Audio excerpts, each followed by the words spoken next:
Olá, meu nome é Alberto, seja muito bem-vindo e bem-vindo ao canal do e da Dev Eficiente. No episódio de hoje nós vamos revisar um artigo e opinar sobre ele, cujo título é Encontrando automaticamente patches usando programação genética. Obviamente eu não estou falando de patch, que é bicho, né? Sim, patch, que é correção de código para ser aplicado de maneira automática, parecendo cebolinha. E no inglês, o título é Automatically Finding Patches Using Genetic Programming. Beleza? Então, né, algumas coisas que são legais sobre esse artigo. Ele foi considerado pelo ICSE, que é a maior conferência de engenharia de software do planeta, né? A siglazinha significa International Conference on Software Engineering. Ele foi considerado o artigo mais influente dos últimos 10 anos na área de engenharia de software. Então ele foi publicado em 2009. E aí, né, olhando de 2019, no intervalo de tempo entre 2009 e 2019, ele foi considerado o mais influente.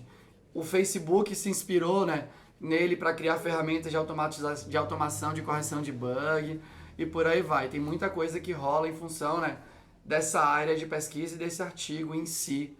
Aí, um ponto que é muito importante antes aí da gente entrar em passar por todos os pontos do artigo e por aí vai, né, que o artigo é dividido em duas partes grandes, né, que é uma explicando o problema, né, explicando o que é que eles querem resolver, o problema de correção de bug, né, de manutenção de software, o problema dos approaches anteriores e por aí vai, ok? Esse já é de boa de eu explicar para você. Mas tem a outra parte que é explicando como eles usaram programação genética e eles navegando um pouquinho, né, por dentro aí desse assunto. Eu não manjo nada de programação genética, eu não posso nem me arriscar a explicar muita coisa aqui para você. A única coisa que eu entendo basicamente é que é uma forma muito esperta de você achar possibilidades, né? Outras possibilidades do mesmo código para aplicar aquilo ali. E aí tem uma forma mega interessante baseada aí na biologia e por aí vai. E aí assim, acabou. Não manjo, não vou falar para eu não cagar aqui pela boca e você ficar com informação errada. Beleza? Então, né, como é de praxe em revisão de artigo, eu vou começar pelos tópicos que me pareceram interessantes no artigo. Eu vou falar eles para vocês, para você, no caso, aqui rapidinho, né? Mas assim, gente, esse é um artigo, ele é super novo, né? 10 anos atrás não é nada nesse mundo aí da ciência, nesse transporte de informação da academia para a indústria, mas eu achei genial. Pensa só nisso, imagina o software corrigir o bug sozinho. É muito louco. Beleza? Então, né, deixa eu começar aqui, eu deixei os tópicos aqui listados, obviamente, né, porque tem muita coisa que é legal de falar. Então vamos lá, né, eu vou olhar um pouquinho para o lado e um pouquinho para frente, e não tem muito o que fazer aqui não. Então, a ideia do artigo é oferecer um approach para correção de bugs de forma automática. Então essa é a parte muito legal, hein? Então a ideia é que bugs serão identificados e a ideia é que eles sejam corrigidos de maneira automágica, beleza? Vai ter um programa que vai rodar. Dado que você consegue passar para ele, né, já falo sobre isso, o caso de teste que falha, ele vai olhar para aquilo, vai olhar para os casos de teste que passam e vai arrumar. Eu não sei se você já pesquisou sobre isso, ou se já leu sobre isso, tudo mais, mas para mim, Alberto, é um bagulho muito louco. Beleza? Então, né, algumas restrições mega importantes, que é claro que tudo que funcionava antes precisa continuar funcionando depois, beleza? E aí ele explica, né, como é que ele vai fazer, como é que ele vai implementar, né, experimentar essa hipótese usando, né, o artifício aí da programação genética e alguns atalhos que eles conseguiram sacar quando estavam estudando sobre isso, né? Então ele começa o artigo explicando que de acordo com alguns relatórios, mais de 90% do valor investido em projetos de software de mais de 90% desse valor investido é investido na fase de manutenção do software. Claro que aqui ele é super genérico, né, e é definido que manutenção de software é qualquer alteração no software que seja feita após a sua entrega inicial. Então, eu confesso para você, né, que eu não vou entrar muito nessa definição, né? Se para você manutenção é correção de bug, se aqui no artigo manutenção é qualquer alteração, pouco importa se é correção de bug ou adição de feature, aqui no artigo é definido adição de feature. Ou é definido qualquer implementação pós-entrega inicial. E aí 90% do valor do projeto do software inteiro está nessa fase, né? Então imagina que só 10% da grana do projeto inteiro que você está aí agora, né? Se o seu projeto se encaixar nisso, só 10% foi investido na fase inicial da entrega. É muito pouco, né? E o seu projeto, na verdade, se encaixa nisso, né? Talvez se encaixe menos, mas no fim 10% foi investido na entrega inicial. Depois você pode até dividir, né? Segmentar ali quantos por cento vai para feature e quantos por cento vai para bug. Beleza? Aí eles trazem um número lá de 2005, quando a Mozilla reportou que eram gerados mais de 300 bugs por dia lá no Firefox ou algo do gênero. Imagina que loucura, né? Eu não sei se em 2005 já chamava Firefox ou se era Mozilla Browser ou algo do gênero, mas enfim. E aí, o que acontece? Para conseguir aliviar toda a complexidade, né, da correção dos bugs e tudo mais, qual é a proposta do artigo? Né? Eles propõem um jeito de você solucionar, né, corrigir o bug, gerar o patch de correção automaticamente, mas sem que você precise de alguma especificação formal daquele bug, né? O artigo fala sobre isso no final, são 3 homens e uma mulher que compõem que são os doutores, né, e a doutora aí que fazem a pesquisa. Mas essa é uma parte que é legal, né? Porque qual que é a grande sacada desse paper, obviamente, né, comparado aos outros que tinham sido publicados, eu vou voltar nisso ainda. Que eles acharam um jeito de propor as correções sem que você precisasse gerar um artefato a mais, né, uma especificação a mais que precisasse ser lida para que aí sim pudesse propor algum tipo de correção. Então isso é muito interessante. E aí depois o paper comenta, né, sobre um problema clássico da programação genética, parecendo que eu manjo de programação genética, né? Que é o número de opções, né? É o espaço ali que você tem para gerar opções de correção, né? Então, basicamente, é assim, imagina que é difícil dar esse exemplo sem uma imagem aí, né? Algum momento eu vou precisar de alguém para editar os vídeos e meter umas imagens, né? Se alguém quiser fazer isso de graça e ajudar aí, né, um produtor de conteúdo que produz vídeos toscos, por favor, deixa um comentário que eu vou gostar muito. Então, né, qual que é o problema clássico? Imagina que você tem uma função que tem ali, né, uma implementação, né, tem um if ou um while ou algo do gênero e está com bug. E aí você vai ter que promover uma alteração naquela função, né? Você vai ter que promover uma alteração naquele código. Como que o software, como que um outro programa vai conseguir descobrir quais são as possibilidades possíveis de código para serem inseridas ali? É gigante, né? Então pode ser que a solução fique, obviamente, né, muito demorada e passa a ser insustentável, né? Ninguém vai usar. Se aí para você conseguir achar o bug vai demorar uma semana, aí é melhor um ser humano achando o bug. Então é isso que é trazido aí pelo artigo, né? Que é uma dificuldade da programação genética, de usar dessa parte da programação genética. E aí eles vêm com na proposta deles, eles trazem 2 ideias que são consideradas inovadoras. A primeira, que eu achei genial, eu juro, na hora que eu li, eu parei, mandei mensagem para a Anish, né, que acho que é o meu amigo aí que está mais próximo da academia e também está próximo da indústria, contando sobre o artigo. Obviamente ele já conhecia o artigo, né? Eu vou falar sobre isso na parte das opiniões ali. Mas a primeira inovação, a da proposta, é a seguinte, eu vou ler para você, né? É assumido que a inspiração para a correção já existe num outro ponto do mesmo sistema. O que ele quer dizer com isso? Por exemplo, se você tomar um no pointer exception em um determinado ponto do seu sistema, que é um bug, provavelmente em outro lugar do mesmo sistema você já tomou um no pointer exception. E aí, ao invés das opções serem da semente das opções, né, de você não ter nenhum template inicial para se inspirar, a solução proposta pelo artigo usa como template outras soluções do mesmo sistema. E aí diminui muito as possibilidades, e a aposta é que diminuindo essas possibilidades de geração de hipóteses de solução, vai conseguir chegar na solução que funciona de maneira muito mais rápida. E os experimentos deles aqui mostraram que eles chegaram mesmo de forma muito mais rápida. Tipo assim, ó, eu achei genial, porque pensa no seu código. Provavelmente os bugs que você já corrigiu no seu próprio sistema, existem bugs similares no mesmo sistema. Ifs que foram feitos de maneira equivocada, retornos nulos que não deveriam ser nulos, falta de checagem de restrição, enfim, vários. Eu falei, gente, que bagulho muito louco pra mim, beleza? A segunda inovação, e esse é no campo da programação genética, aí eu vou só ler, beleza? Porque eu não consigo opinar aqui pra você nesse momento, mas a segunda inovação é que as operações genéticas foram limitadas à mutação e cruzamento, né? Mutation e crossover.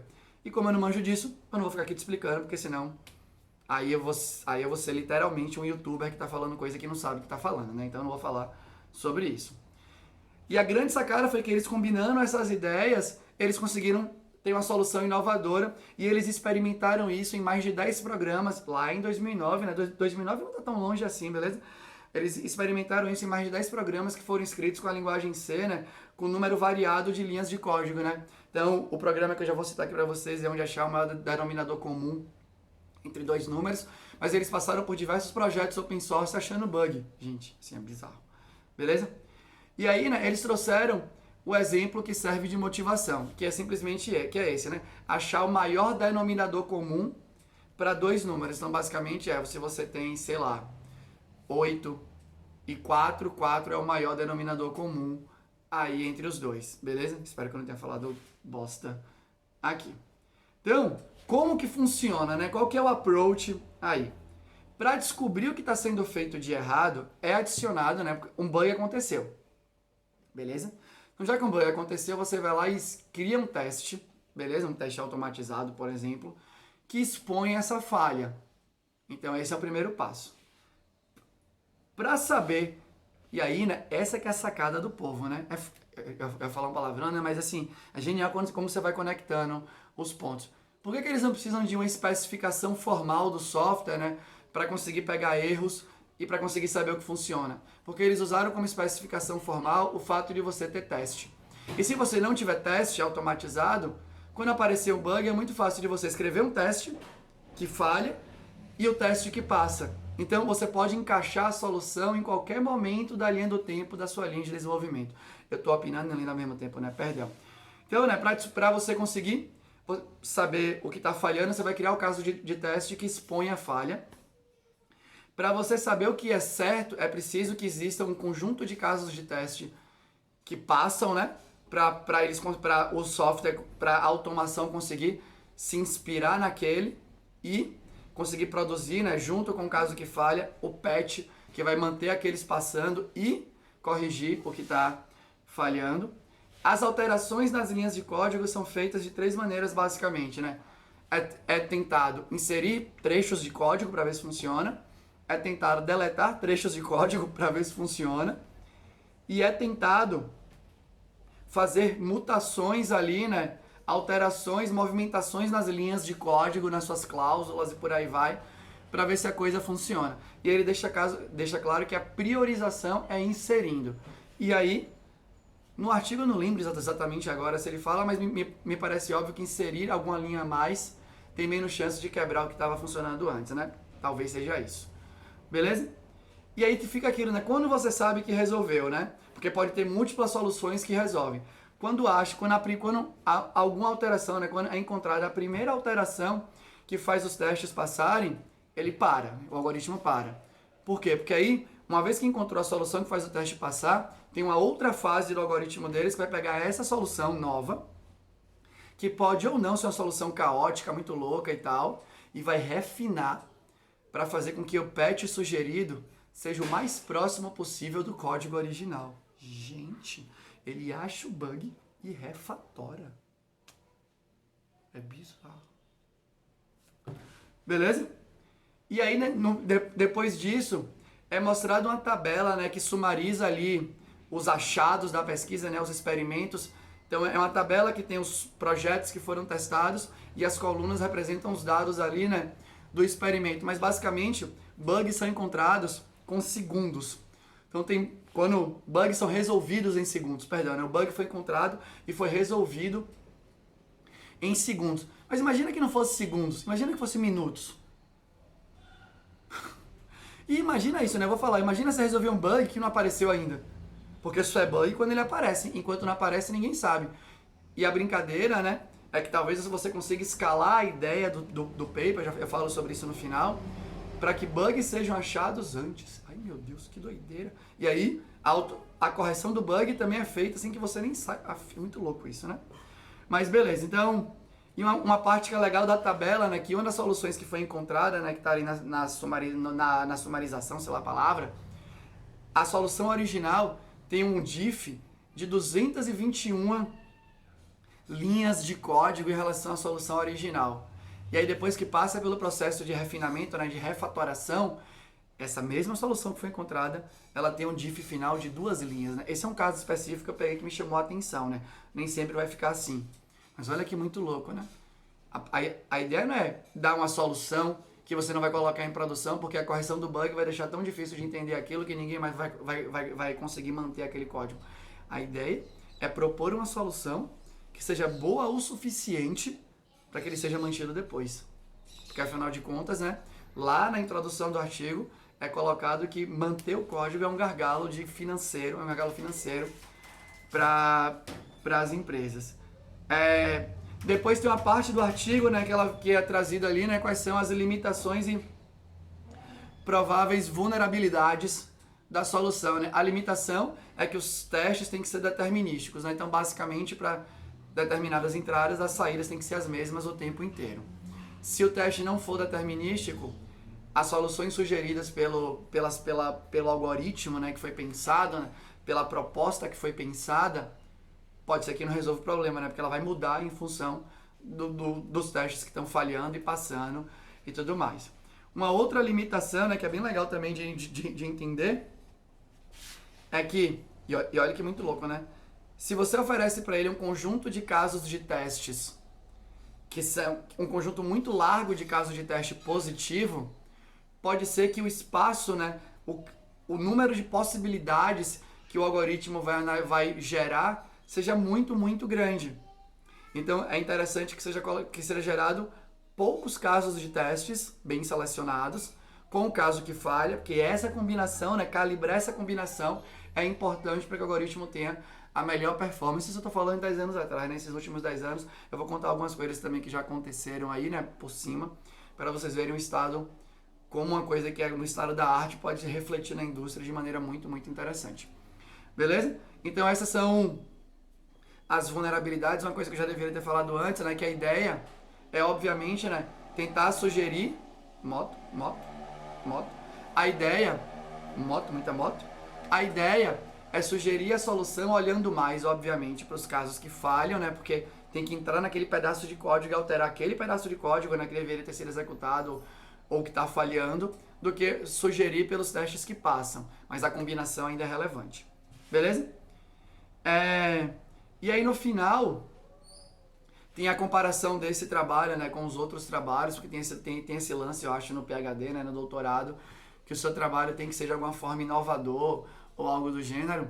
E aí quando comparado com as soluções que já existem, a grande sacada, eu acho que usar os detalhes ali, né, fazer os ajustes finos para que a programação genética pudesse ser utilizada foi uma sacada grande. E a outra sacada grande foi não precisar que uma especificação formal, além do que já existe desenvolvido no próprio software, fosse utilizado quando se compara com outros trabalhos aí, né, do campo. O nome desse campo, né, de engenharia de software é o Search Based Software Engineering, né?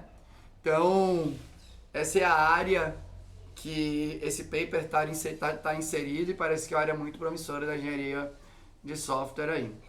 Então, algumas opiniões agora sobre o artigo em si, beleza? Primeiro sobre o lance da manutenção, né? Eu confesso que eu nem sei se tem múltiplas definições para o que significa manutenção, né? Se manutenção é só corrigir bug, se manutenção é corrigir bug e adicionar feature.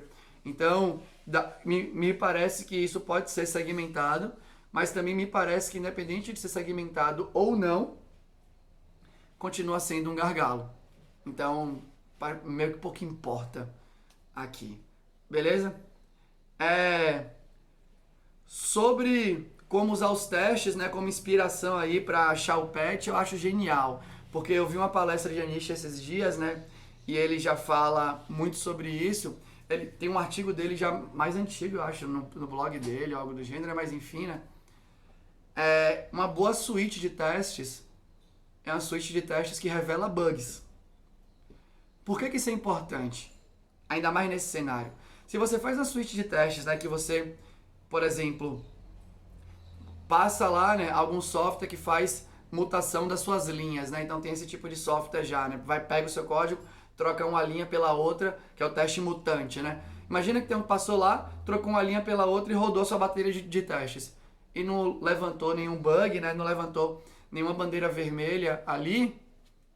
para que está servindo a sua suíte de testes, né?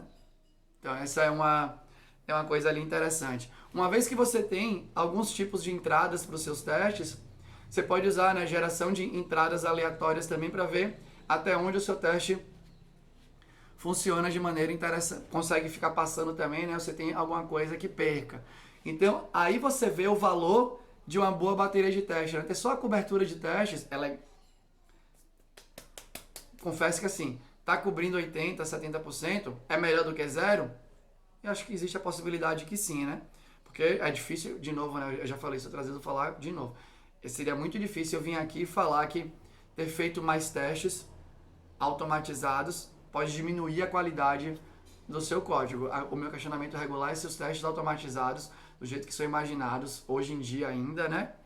Se eles aumentam a qualidade, mas com certeza não diminuem, né? Pode ser que fique igual, pode ser que aumente, mas ok, não é esse o foco aqui. A parte legal é, se o seu teste não revela bug, ele não é uma boa suíte. Só que ele fica ainda mais importante, porque se ele não revela bug, além de não ser uma boa suíte, ele talvez não ajude a proposta do paper para achar o patch que vai aparecer, né? Porque os bugs vão aparecer. Então os bugs vão aparecer e é importante que o caso de teste que expõe o bug, mais os casos de teste que supostamente não estavam pegando esse bug, é que essa combinação seja poderosa. Então eu acho realmente, eu acho muito, muito legal. E eu confesso para vocês, né, que esse é um belo motivo aí, muito melhor para mim do que cobrir os testes, ou do que, eu preciso me sentir seguro para refatorar esse código, ou algo do gênero. Esse sim para mim é um belo motivo, né? Eu sei que vai dar bug no futuro, eu quero corrigir o bug de maneira automática, e para corrigir o bug de maneira automática, era bom que eu tivesse uma boa suíte de testes. Se eu vou fazer naquela hora, ou quando o bug aparecer, acho que talvez ainda precisa ficar mais claro para mim, né, qual que seria o melhor momento. Mas está bem claro, pelo menos se eu for me inspirar nesse paper, que se eu tiver uma boa suíte, eu vou conseguir corrigir o bug de maneira mais fácil. Não porque eu vou saber que o resto das coisas continua funcionando, e sim porque eu sei que, que a correção pode ser gerada automaticamente. Beleza? Por mais que existe um complemento aí, né? Obviamente. Então, achei muito legal, sabe? Acho que dá mais valor ainda para os testes automatizados. E por que eu pego tanto no pé, né? A galera fala assim, eu me sinto muito seguro para refatorar. Mas você já contou quantas vezes você foi refatorar um código? Você tem essa métrica de refatoração? Quantas vezes um código passa por refatoração no seu fluxo de desenvolvimento, né? Então isso tudo conta para você conseguir embasar o argumento que você quer criar teste para poder refatorar. Para poder, quando corrigir um bug, né, saber que tudo continua passando. Quantos bugs você corrige, né? E quantas vezes a correção de um bug tinha a ver com aquele teste que você escreveu ou não escreveu. Mas enfim, né, são só questionamentos. De novo, eu não estou querendo dizer que é para você não escrever ou é para você escrever. Beleza? E uma coisa que eu queria falar no final, que eu acho muito, muito importante, né? Assim, eu não quero ser de forma alguma estúpido ou grosso, mas eu acho que é importante eu usar aqui o canal, né? Para exaltar a importância das pessoas que estão na academia pesquisando, né? Os professores, professoras, doutores, doutoras e por aí vai, né? Porque olha o conhecimento que tem nesse artigo. Eu nunca tinha ouvido falar disso. Eu já tinha ouvido falar de programação genética, de geração de coisas por Anish, que largou a carreira da indústria para ir para a academia, né? Mas nenhum colega meu, ou colega minha, ou homem ou mulher, né, que é colega aqui de indústria, ninguém nunca tinha me falado sobre isso, né? Sobre a possibilidade de corrigir bugs automaticamente, né? Referenciado o paper. Eu nem conhecia, por mais que a Anish já tenha publicado, já tenha apresentado nessa conferência, né, no ICSI, ela nem era relevante para mim, e aí eu descubro que tem ali uma página dela, pegando para cada um dos anos, né, qual paper, né, eles elegeram como o mais influente dos últimos 10 anos, e obviamente que tem ali as interseções. Então, né, então se você ainda acha que um professor ou uma professora só sabe a teoria e não sabe nada da prática, eu convido você a pensar de novo. E só para você ter uma ideia, o Facebook hoje, ele já tem uma pipeline toda criada de descobertas de bug automaticamente. Quando esse bug é descoberto, é gerado o patch do bug automaticamente e vai para review como PR feito por um humano. É animal. Só posso falar isso, é animal. Beleza? Então eu te convido, né, para ler também o artigo, para ler mais artigos. Lembra que todo conhecimento é válido, né? Quando você lê uma coisa, você conecta o ponto com o outro, elas se juntam quando elas dão match. Aí você consegue, né, literalmente, essa combinação pode ser inovação, ou pode ser simplesmente uma combinação que você não conhecia antes, que outras pessoas já conheciam e agora ela ficou clara para você. Então não deixa isso de lado não. Leia mesmo que você não entenda nada. Pode ser que daqui a 2 anos você entenda e faça diferença para você. Beleza? Era isso. Eu espero que o conteúdo tenha sido legal para você. Se você gostou, deixa um comentário aqui. Se você não gostou, tem um comentário construtivo, deixa aqui também que eu vou ter o maior prazer em responder. Lembre de se proteger do coronavírus. Fique em casa, protege você e a sua comunidade. Beleza? Era isso. Muito obrigado. Tchau.